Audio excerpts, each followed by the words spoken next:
नमस्कार। कैसे हैं आप सब।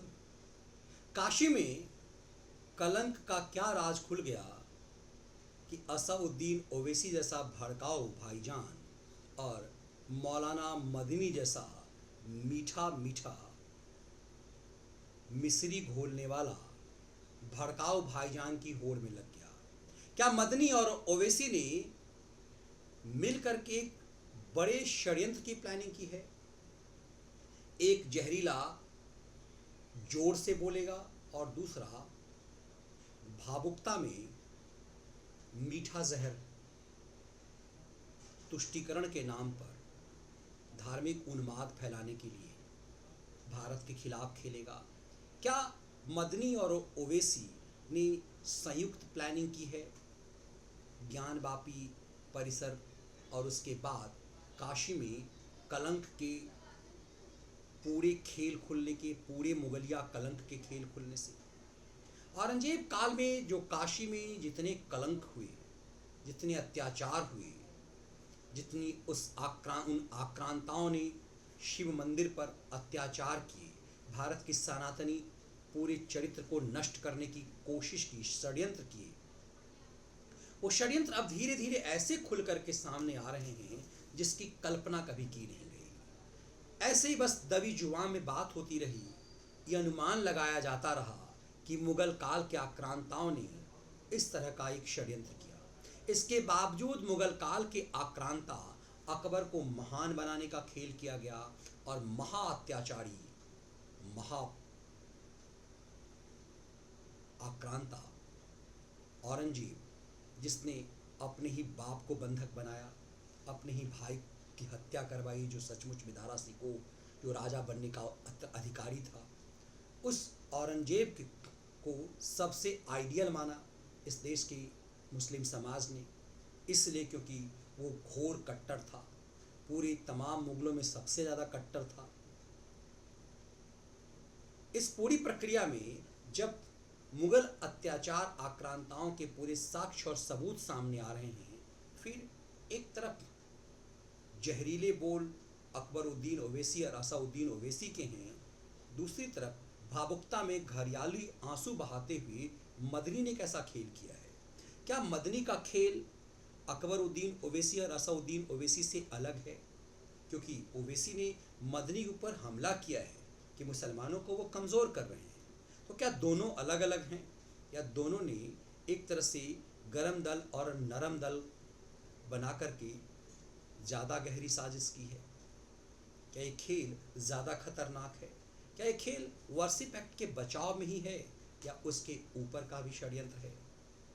दरअसल इस देश में मुगल महान बना करके जो खेल किया गया कि हमने ताजमहल दिया, हमने लाल किला बनाए, तुमने क्या अजंता और एलोरा की नंगी तस्वीरें बनाई, ये तुम और हम का जो अहंकार था वो खुलने लगा। किसे पिता बनाना, किसे बाप बनाने की साजिश होती रही। तो फिर अब ये सवाल अब तक किए नहीं जा रहे थे, इस्लाम में सवाल करने का अधिकार नहीं है, तो ये पूछा जाने लगा कि यदि लाल किला, ताजमहल ये मुगलिया प्रतीक हैं, स्थापत्य कला हैं, तो फिर अफ़गानिस्तान में, उज़्बेकिस्तान में, तजाकिस्तान में ऐसे कोई इमारत क्यों नहीं दिखाई देते। 70 के दशक से पहले सिर्फ वहाँ गधे क्यों मिलते थे। अभी तस्वीरें कई सारी सामने आ रही हैं तो तिलमिलाहट बढ़ रही है। दरअसल अब न सिर्फ वर्सिप एक्ट की कलई खुल रही है, बल्कि असल खेल अब यह हो रहा है कि जिसे महान बना करके, जिस मुगलिया स्थापत्य कला, उसकी सांस्कृतिक विरासत का ढोल बजाया जाता था, वो ढोल ही फूट गया है। असउद्दीन ओवैसी, अकबरुद्दीन ओवैसी और मदनी जैसे लोग इस फटे हुए ढोल को बचाने में लगे हुए हैं। लेकिन मदनी कई के भावुक जहरीला आंसू और उसके सामने सोशल मीडिया पर फैलते शिवलिंगों के का अपमान ये दर्शाता है कि जो ये कहते हैं कि इस देश की जड़ से हम जुड़े हुए हैं, इस देश में हम किसी भी ढंग से अशांति नहीं लाने देंगे, इस मुल्क को हम बंटने का माहौल बनाया जा रहा है, हम बंटने नहीं देंगे। जिन्हें देश को बांटने का षड्यंत्र किया, बांट के हिस्सा लिया, अब ये फिर वही बोल रहे हैं कि हम बंटने नहीं देंगे, हम मुल्क पर आँच नहीं आने देंगे। लेकिन ये हमारे ऊपर हमला, ये हमें अजनबी जैसे बना देने का जो खेल तब दिखा, ये सवाल उनसे पूछा जाना चाहिए कि अजनबी उन्हें बनाया गया या फिर वो अजनबी बनते गए। अजनबी क्या वो इसलिए नहीं बने क्योंकि इस देश की सांस्कृतिक विरासत से, इस देश की ज़मीन से कट करके उन्होंने अपने आप को मुगलिया सांस्कृतिक विरासत से जोड़ने का षड्यंत्र और खेल किया। जड़ से वो काटे गए या खुद कटते चले गए। भारत की सांस्कृतिक विरासत से उन्होंने खुद को अलग करके खुद अजनबी बने और आज आरोप लगा रहे हैं कि उन्हें अजनबी बनाया गया। राम, कृष्ण और शंकर की से अपने आप को काट करके,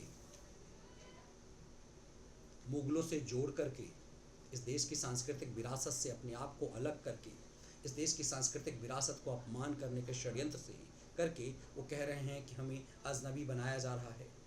दरअसल ये पोल मुगल आक्रांताओं के खुल रहे हैं, इस देश के मुसलमानों के नहीं। फिर चोट मुगल आक्रांताओं के अत्याचार पर यदि है तो उस चोट का एहसास इस देश के रहने वाले भारतीय क्यों कर रहे हैं?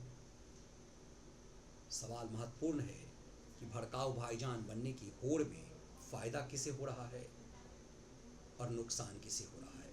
क्या ये नुकसान देश के अलावा और किसी को हो रहा है?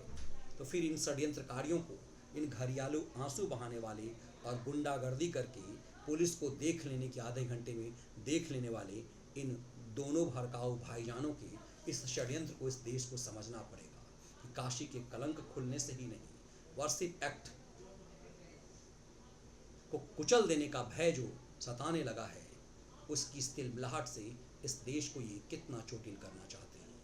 ये वीडियो विश्लेषण आपको कैसा लगा जरूर साझा कीजिएगा।